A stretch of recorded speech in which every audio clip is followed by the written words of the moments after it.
এই মুহূর্তে এই এখন যে পরিবেশ পরিস্থিতিতে আমরা কথা বলছি তাতে এই সরকার কতটা উন্মুক্ত সমালোচনা নেবার জন্য?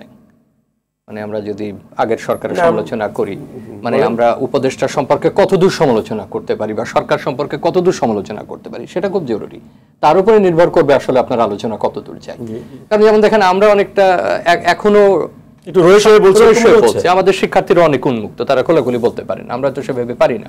আমি যেটা এইভাবে বুঝি যে ওনার এই বক্তব্যে যে জিনিসটা তৈরি হচ্ছে সেটা হচ্ছে যে এই সরকার এবং অন্যদের কার্যক্রমের মধ্যে তো একটা পার্থক্য থাকা প্রয়োজন। এই সরকারকে শিক্ষার্থীরাই বসেছে ইন স্পিরিট। যদি উনি তার পেছনের খবর বললেন সেটা তো আরো ভবিষ্যতে আমরা জানবো কারা পেছনে ছিলেন, কারা কুশীলভ ছিলেন, কিন্তু আমরা এখন পর্যন্ত ধরে নিচ্ছি বা বিশ্বাস করছি যে শিক্ষার্থীরাই এই সরকার বা আমাদের অভিপ্রায়ে সরকার বসেছেন। এটা সবার। তো সেটাই যদি হয় তাহলে তো একটা লাইন অফ ডিমার্কেশন থাকতে হবে, একটা সেপারেশন তো থাকতে হবে যে শিক্ষার্থী দল গঠন করছে, শিক্ষার্থী দল গঠন করবে, সে স্বতঃপ্রণোদিত হয়ে করছে, সে তার রসদ সংগ্রহ করবে, তার উপাদান সংগ্রহ করবে, সে দল গঠন করবে। সেটা তো কোনো অবস্থাতেই সরকারের কাজ নয় বলা যে কে দল গঠন করবে আর কে দল গঠন করবে না, কারণ স্পিরিট তো আমরাও দেখতে পাচ্ছি। কিন্তু যখন সরকারি তখন একটু স্যার একটা খোলা মনে একটা উত্তর দেন। শুরুতে যে সংস্কারের একটা বাতাবরণের মধ্যে আমরা ছিলাম সেটার মধ্যে এখন একটা নতুন লেয়ার হচ্ছে ছাত্রদের রাজনৈতিক দল এবং একই সাথে সরকার প্রধানও এই জিনিসটাকে সমর্থন করছেন, এটি একটি ইস্যু। এবং আরেকটা ইস্যু যেটি আজকে আমরা আলোচনা করলাম যে নির্বাচন, এখন শেষ পর্যন্ত নির্বাচনের আলোচনাটা আসলে কোথায় গিয়ে স্যার তাহলে দাঁড়াবে?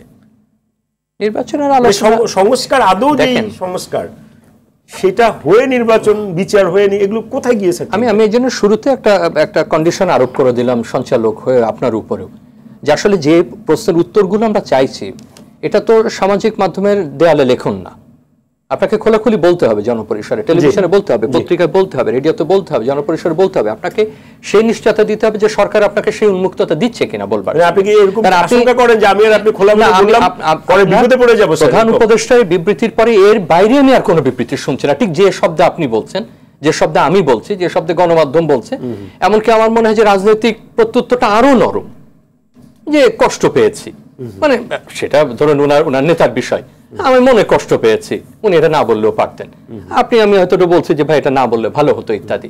আসলে কেউ তো আমি জোর করে বলতে পারছি না জিনিসটা, তো সেইটাকে নিশ্চিত করতে হবে যে আসলে কার কি অবজেক্টিভ। আমাদেরকে পড়ান যে কত বছর বয়স হলে যুবক হয়, আপনার একটা ইয়ে আছে নিশ্চয়ই, কত বছর বয়স হলে তাকে আমরা শিশু বলি, কত বছর বয়স হলে সে একটা ডেফিনিশন আছে না আছে। এখন এই সরকার কিন্তু একটা নতুন উইন্ডো ওপেন করেছে, বলেছে ভোটার 18 না 17 তো। তো যদি আপনি 17 তো করতে যান, আপনার রাষ্ট্রের অনেক কাঠামোকে পরিবর্তন করতে হবে। আপনার শিশু কারা সেই সংজ্ঞা চেঞ্জ করতে হবে, তারপর আবার শিশুরা কত বয়সে হবে, যুবকরা কত বয়সে হবে, আবার 25 থেকে যদি 21 আপনি প্রার্থীতা নিয়ে আসেন সেখানে কি সংকট তৈরি হবে আইনগত, সেইটা আপনাকে দেখতে হবে। তো এই সকল উইন্ডো যে আপনি খুলে দিচ্ছেন, তাই এই উইন্ডোর পিছনে তো মনে হয় সুনির্দিষ্ট কিছু এজেন্ডা আছে বলেই আপনি এখানে আসার কথা না। এই জায়গাটা আমি সংস্কার চাই, কিন্তু বাট এটা তো সংস্কার না।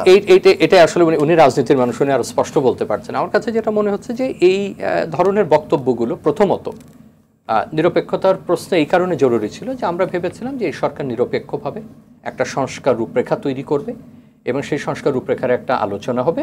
এবং বারবারই আমরা বলছি যে এটা কিন্তু যে কোনো মূল্যে up to the political government এটা চূড়ান্ত বিচারে নিয়ে যাওয়া, সেইটা কি গণপরিষদ হবে নাকি পরবর্তীতে হবে না হবে সেটা আলাদা আলোচনার বিষয়, কিন্তু এটা একটা রাজনৈতিক প্রক্রিয়া। আপনি যতই পরিবর্তন করেন, নতুন করে করেন, এটা যে কোনো রাজনৈতিক দল যে কোনো সময় পরিবর্তনের সক্ষমতা রাখে, এটা আইনগতভাবে পরিবর্তনের সক্ষমতা রাখে। এটা এত সহজ প্রক্রিয়া না। এটা যদি অর্গানিক প্রসেসে আমরা যদি তাদের ইস্তিহারে না ঢোকাতে পারি, বাস্তবায়নযোগ্য না করতে পারি, এটা লাভ হবে না। সেইটার অন্যতম এই ম্যান্ডেটটা দিয়েছে জনগণ তাদেরকে বেসড অন নিউট্রালিটি, যে আপনি ভাই কোনো কিছুর মধ্যে না, আপনি ইভেন মোর নিউট্রাল দেন আপনি কেয়ারটেকার গভর্নমেন্ট, তাই না? এত বড় একটা অভ্যুত্থানের পর আপনাকে বসানো হচ্ছে, সেখানে কে রাজনৈতিক দল গঠন করবে, কার কি অভিপ্রায় আছে, কার কি আগ্রহ আছে, সেগুলো আমরা রাষ্ট্রে নিয়োজিত, সরকারে নিয়োজিত ব্যক্তিদের কাছ থেকে এবং সেটা কেন শুনবো? সুতরাং সেটা একটা প্রশ্ন কিন্তু আপনার তোলে। দ্বিতীয়ত আপনি যে প্রশ্নটা তুলছেন যে আপনি যত সংস্কারের মূল আলোচনা থেকে এই সরকার যেটুকু অবজেক্টিভ দাঁড় করিয়েছেন সেটা থেকে আপনি যত সরে যাবেন তত নির্বাচন সংক্রান্ত আলোচনাগুলো জটিল আকার ধারণ করবে, এটা খুবই স্বাভাবিক। এর আবার একটা ফল পড়বে, আমাদের যে কথা ছিল সংস্কার নিয়ে আলোচনা করা, রূপরেখা নিয়ে, সেই আলোচনাটা কখন হবে? শিক্ষার্থীরা এখন দল গঠন নিয়ে ব্যস্ত, আমরা রাজনৈতিক দলগুলো বলছে ভাই তার নির্বাচন, খুবই স্বাভাবিক, সে তো নির্বাচন অস্থিরতা দেখাবে রে ভাই, এটা নিয়ে তো সমালোচনা করবার কোনো কিছু নেই।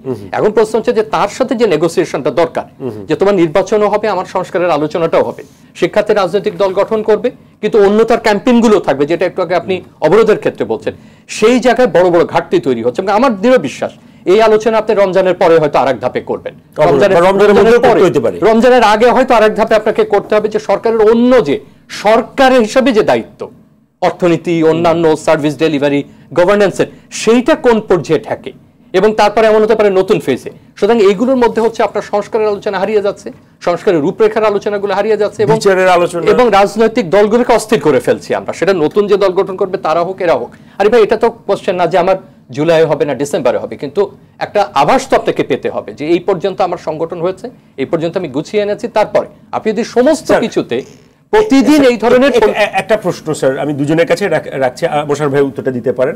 সরকার কথা একটা টাইমলাইন, কিন্তু স্যার যে আভাসের প্রশ্ন বলেন, একটা টাইমলাইন বলেছে এই বছরের ডিসেম্বর অথবা নেক্সট ইয়ারের জুনের মধ্যে হয়ে যাবে। তো এর মধ্যে সংস্কার সবগুলো হওয়া সম্ভব না? সম্ভব না, কোনোভাবেই সম্ভব না। আপনারা বলছেন বিচার বিভাগে আপনি সংস্কার করবেন, আপনি দেখেন বিচার এখন যে এটা প্রস্তাবনাটা দিয়েছে, আমার মনে হয় একটা শিশু সুলভ একটা প্রস্তাবনা। আপনি দেখেছেন কিনা? দেখেছেন? তা আমি দেখবো যে আমি কোয়ালিটি সম্পূর্ণ আমি বিচারক বানাবো, এটা তো আমার। তাইলে আপনার দেখতে হবে কি স্যার, আপনার ছাত্র, আপনি কি বলেন যে আমার ছাত্রটা ভালো লিখতে পারে কিনা, আমার ছাত্রটা ভালো ডেলিভারি দিতে পারে কিনা? মানে সোজা কথায় এইগুলো আসলে পসিবল নয় সংস্কারের যেই না করেছে কি তারা করেছে বিচারপতি কিভাবে, মানে কে বোর্ড কিভাবে হবে, ওই যে সুপ্রিম কোর্টের একজন, অমুক জায়গায় একজন, এরা বৈশাখ সিদ্ধান্ত নিতে হবে।